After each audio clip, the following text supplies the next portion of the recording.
Hey YouTubers, guess what this is? It's pretty new. Is it a still? Kind of. It's a Hutlz. It's a 440. It's the crankcases together. Just put them together yesterday. And just about to mount up the cylinder. It's the piston. Piston's looking not too bad actually. Quality of the cylinder, not too flash. I had to file out a bit of the ports and stuff like that just to get the rough edges all off. So they're a lot better now. But we'll put it together and see how it goes. If I'm doing this all for a friend, he bought it. So if it was me, I'd be looking to put the highway 460 on there. That would be the way to go. That's what I would choose. But I mean, I think it's going to be okay. I think it'll run. It'll be fine. But he might look at an upgrade later on to that highway 460 because this will fit on there. I tried to see if got an old 660 cylinder here. That was the old one off the big bore 660 you see on my other videos, and I tried to put this on there, but it just doesn't fit. It would be a cool idea to have a 660 on something like this 440, but yeah, it's just not going to happen. But I've heard you can definitely fit up a 460 to them, so that's an option. So one of the guys who I think is following my videos, I can't remember his name, but he has asked me how I put these crankcases together. And so here's kind of the tools I use. You can see that there. It's a bit of reinforced PVC pipe there, and some washers, square washers. I should really get some round washers, but these are what I had, so these are what I'm using. And basically a nut and a bolt. And so I use that nut and bolt basically to work on the PTO side of the crankcase. And what you want to check first on these 440s is that the bearing is snug up against the oiler. If it's not, you'll have issues later on.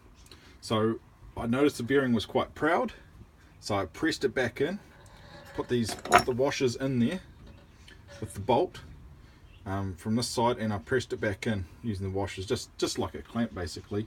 So it's all cold, there's no heat or anything like that, and there's appropriate pressure in the appropriate places. That's the key thing about doing this. You want that right pressure on the bearings. So if you need to push a bearing around in the crankcase, you want the pressure to be solely on the outer race, the outer diameter of the bearing.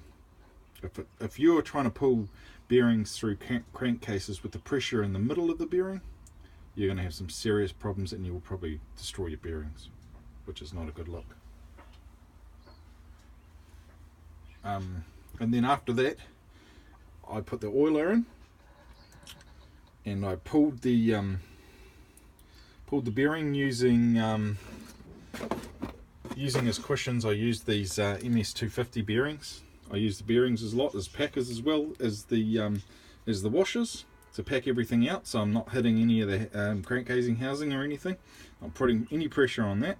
So these are good packers, and also I use packers like these are 660 bearings. It's an outer race for a 660, and inner race for a 660, a 660 size saw anyway.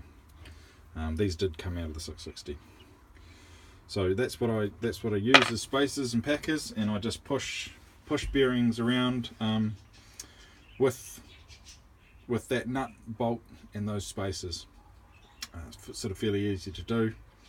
One day if I ever get a better camera, I'll sort of set it up and show you the process of that. That's in the pipeline. I don't know how far away it'll be, but at the moment it's quite far. Right, so when you're pulling the crankcase first, the crank through the case and the bearings, what you want to do, or what I do, is I pull it using the thread down there. Okay, and that's a left-hand thread. So what you want to do is, if you've got one, and I have one, is this is a sprocket off a 660, and it fits this 440. You can see it wind on there, and that'll pull through as well. So again, I'm using washers, I'm using the bearings as spacers and everything like that, and so my pressure is all on the case as I pull the bearings through. It's not on the bearings itself. There's no pressure on those bearings. Oh, sorry, it's not when I pull the it's all on the inner race. So then I go to the inner race to pull cranks through. I want your pressure on the inner race so it's not moving, and that just pulls through. And you have to swap out different spacers just to get the right sort of distance when you're winding that on, and that just pulls that crank through that PTO side bearing.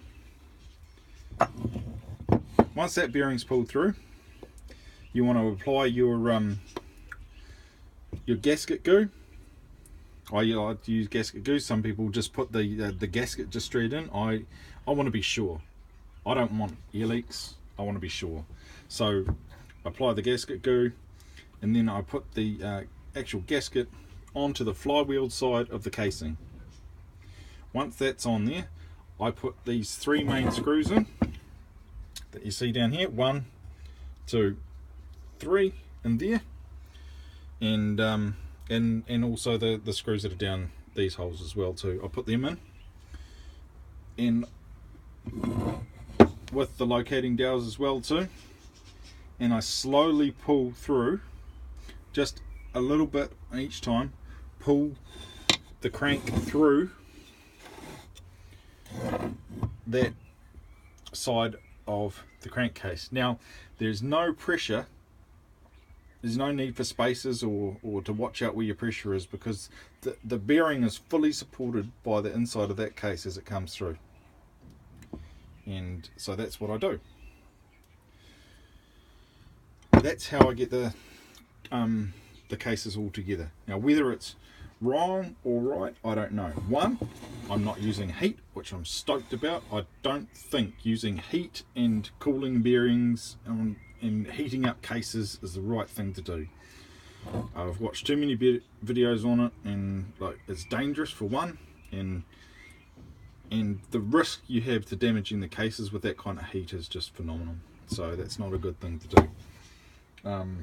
This is a lot simpler. You're not using heat, or you're not using a hammer, which is the other thing that I don't think is a good idea, to use that force on the crank. So that's basically how I do it. I hope I've sort of explained it well enough, and as I said, when I get a better camera I might even do a video on it, because I'm planning to possibly buy one of these 440s for myself, a Hutlz 440. So yeah, we'll just keep you posted on the rest of the build, and I hope that's some good information for you. But right now it's time to fit this bad boy on and get that cylinder on, and start working through the finishing stages of the saw. More videos to come, as you know. Still for life. See you.